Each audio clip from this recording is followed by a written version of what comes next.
Hello YouTube, this is Tony and I'm setting up a short video of my striping trailer. Well, here's my truck. This is my brand new trailer. I upgraded my trailer a little bit from a 6x12 to a 7x16. I needed to get 3 stripers in there when I do have a big job. Most of the time we have just room, or we just use about 2 stripers. So I'm going to show you my setup and what I did. It's something quick and easy, but I didn't see anything on YouTube with striping setup. So I'll show you what I did. This is my second trailer I set up. I run these lazy liners. I feel that these are the most productive when you're striping a parking lot. You're going to be able to get things done and not get too fatigued. So I got 2 of them, so if we're on a big parking lot, we can knock stuff out really fast. I run tight machines. I like the speed flow pumps. I like the older Titans. I don't like the new one. Can't stand the Subaru engines. They're terrible.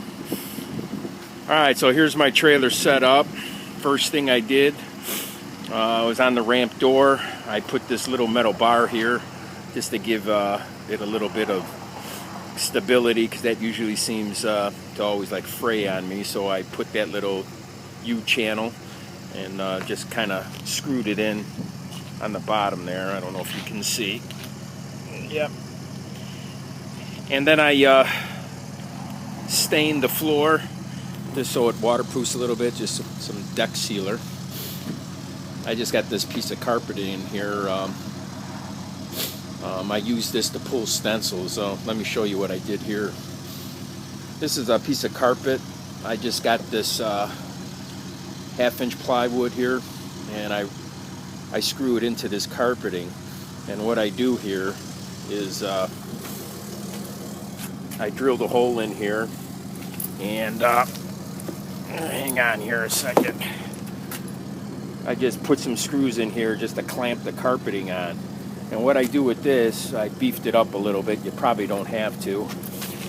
Is I just stick this in the back hitch of my lazy liners, and then I could move stencils all around the parking lot.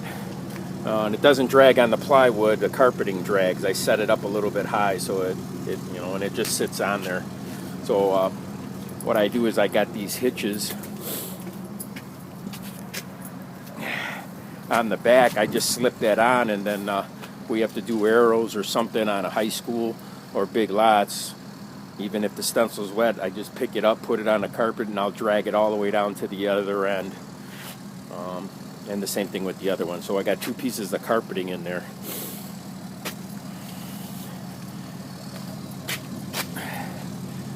So the second thing I did, I used 1 3/4-inch sheet of plywood and 2 1/2-inch sheets of plywood, and built some shelves up in the nose, and a couple 2x4s. I ripped everything down with a table saw for the plywood. I tried to go kind of on the cheap way, but sturdy.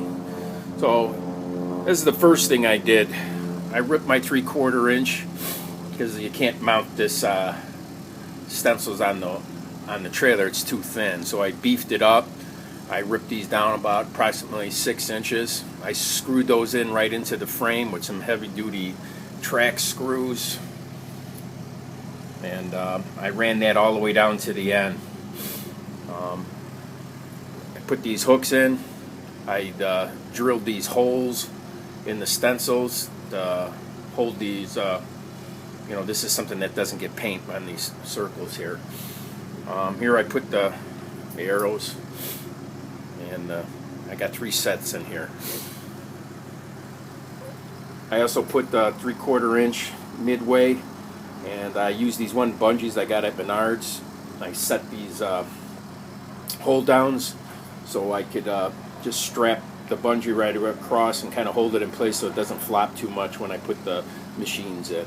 We also use our cardboard that we start off with. I kind of stick that in there so it kind of holds in place. And I just space these out so it kind of holds it down. On the other side, I did the same thing. I ran the 3/4 inch all the way across. I kind of measured and got my stencils so I didn't have to drill no holes in here, and just kind of used the lettering, kind of laid everything out, made sure that it all fits right. And then I just bungeed straight across to hold it in place. So I made a real tight fit there, so when I put them on, they don't sag. So that's how I did that. And I tried to utilize as much as I can. So I got all my stencils. I used to keep these underneath the carpeting, flat, but I decided to put them on the wall. This is the light system here. I put in this switch. I ran some LED lights into the front here, and I'll show you what those look like. They're cheap lights, but I wired it in just so if I'm working at night, I could have them shine on the shelf just to get things for me. This is our spare striper. I haven't have it mounted down yet, but I'm working on that. Probably just going to tie it down to the ground here with some of these hold downs. Here's my shelf system. I ran the 2x4s. I cut them down like in half. I made them cleats. I came, screwed it into the frames. I put the cleats all the way around. I followed the nose because it is a kind of a bull nose trailer. Kind of just found the studs here, the metal studs, screwed it into there, and then I templated it out and made my shelf, and it fit right in there. It's really sturdy. You can climb up here. It'll probably hold 200 or 300 pounds. So I put in 3 shelves. I don't know if I actually need 3 shelves, but I figured I got all my chalk lines and my tapes, and I even put my number stencils up there, some brooms and whatever, some oil. So I'm making the best use of all the shelves I can. This will be an area that's going to hold all my paint. It's right there by the side door when we come in. Probably going to get some type of system, just a bungee cord. I haven't got that part yet. I just started putting the trailer together. And this is my auto lock that I just bought. One striper that goes in and out all the time. We just have that one on there. I put this little stick on here so we don't trip over it with a flag. That just goes in there and it automatically hooks up and locks down your trailer. So usually we just run 2 stripers, and if I need to bring the 3rd one, I could have the guys bring it down for me, and this way I don't have to pull the second trailer. So now I'm able to get all 3, but usually we just run 2. This is my striping setup. That's about it. Oh, I did want to show you. These are the type of hooks. Let me see. Yeah, these are the hooks that I used. Got these at Menards. These are pretty heavy duty. That's where I got these at.